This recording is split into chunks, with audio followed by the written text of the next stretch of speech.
بہت بڑی پریشانیاں ہیں. جب پریشانی ہو تو حسبنا اللہ و نعم الوکیل، نعم المولا و نعم النصیر یہ پڑھا کریں، لیکن یقین سے پڑھیں. شرط یہ. ایک دفعہ ایک کشتی میں کچھ لوگ جا رہے تھے تو اس میں کوئی اللہ کا بندہ بھی تھا، پتہ نہیں وہ کیسے جوش میں آ گیا. اس نے کہا کہ بھئی اگر تم 10,000 درہم دریا میں پھینک دو نا تو میں تمہیں وظیفہ بتاؤں گا. ایک آدمی بیٹھا تھا، اس کے پاس پیسے تھے، اس نے پھینک دی. اب لوگ اس کو کہے یار تم بڑے بیوقوف ہو، 10,000 درہم دریا میں پھینک دیے. انہوں نے کہا میں اپنے پھینکے ہیں، تمہارے تو نہیں پھینکے ہیں. تو اس نے وظیفہ بتایا کہ اللہ کے قرآن کی جو آیت ہے وَمَن يَتَّقِ اللَّهَ يَجْعَل لَّهُ مَخْرَجًا وَيَرْزُقْهُ مِنْ حَيْثُ لَا يَحْتَسِبُ وَمَن يَتَوَكَّلْ عَلَى اللَّهِ فَهُوَ حَسْبُهُ.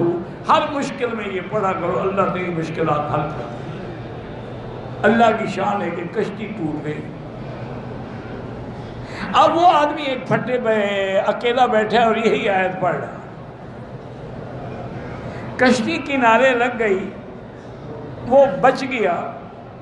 وہاں سے چل پڑا کہ میں کوئی راستہ ڈھونڈوں. تھوڑی دور گیا، دیکھا کہ عظیم شان محل ہے. وہ حیران ہو گیا کہ بھئی یہ سمندر دریا کے کنارے پر اتنا بڑا محل پتہ نہیں کیا. لیکن وہ چونکہ مجبور تھا، بھوکا بھی تھا، وہ محل کے اندر گیا تو وہاں ایک لڑکی تھی، وہ اتنی خوبصورت جیسے کوئی شہزادی ہو.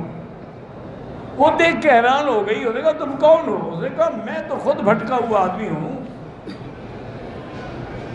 ایسی کشتی ٹوٹ گئی، ایسے میں بچ گیا. گھر دیکھا تو میں پانی پینے کے لیے، کھانا کھانے کے لیے آ گیا.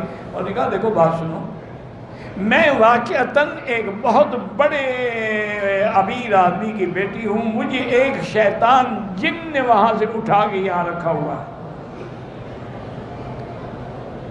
اور میں اس کے قبضے میں ہوں. میرے ساتھ وہ جماع تو نہیں کرتا لیکن باقی سب کچھ کرتا ہے. اور یہ محل بھی اس کا ہے اور یہ موتی جواہرات جو دیکھ رہے ہیں یہ بھی سب اس کے. اور ابھی وہ آنے والا ہے، اس کے آنے سے پہلے تم نکل جاؤ ورنہ تمہیں مار ڈالے گا. وہ کہتی ہیں کہ ہم ابھی ایسی باتیں کر رہے تھے کہ اندھیرا ہو گیا محل میں. اور کہا دیکھو بدبخت شیطان آ گیا ہے، تم اب بھی بھاگ جاؤ. اتنی دیر میں شیطان ظاہر ہو گیا. اس نے کہا اچھا تم میرے محل میں میری اجازت کے بغیر اندر آئے ہو. اس نے یہی آیت پڑھنی شروع کی وَمَن يَتَّقِ اللَّهَ يَجْعَل لَّهُ مَخْرَجًا. پڑھتا گیا، پھونک مارتا گیا، شیطان جل کے ختم. اب اس لڑکی نے کہا کہ تم نے مجھے اس ظالم سے نجات دی ہے تو اب مجھے لے چلو، بصرے میں میرا گھر ہے اور یہاں محل تو ہم نہیں لے جا سکتے لیکن سونا چاندی زیورات جواہرات جتنے ہیں یہ سب باندھ لو. انہوں نے کہا وہ ہم نے لیا. ہم آگے آئے، کافی سفر کیا، پیدل چلتے رہے. لیکن اللہ کی شان یہ ہے کہ دریا کے کنارے پہ چل رہے تھے، ایک کشتی ہمیں نظر آ گئی. ہم نے کپڑا ہلایا، وہ آ گئے. انہوں نے کہا ہم تو بصرے جا رہے ہیں. انہوں نے کہا ہم بھی بصرے جائیں گے، مزدوری لے لو.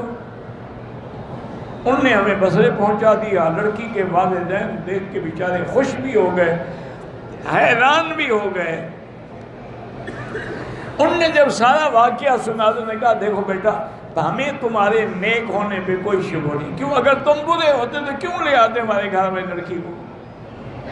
لیکن آخر اتنی دیر تک ہماری لڑکی کے ساتھ تم تنہا تو رہے ہو، لہذا بہتری ہم تمہارا نکاح کر دیتے. اس کے نکاح ہو گیا، وہ جناب شاہی محلوں کا مالک بن گیا. انہوں نے کہا 10,000 درہم بہتر تھا یا وظیفہ بہتر ہے؟ لیکن شرط یہی ہے کہ یقین ہو. ہم پڑھتے ہیں یقین نہیں ہوتا، ہم قرآن پڑھتے ہیں یقین نہیں ہوتا، وظیفہ پڑھتے ہیں یقین نہیں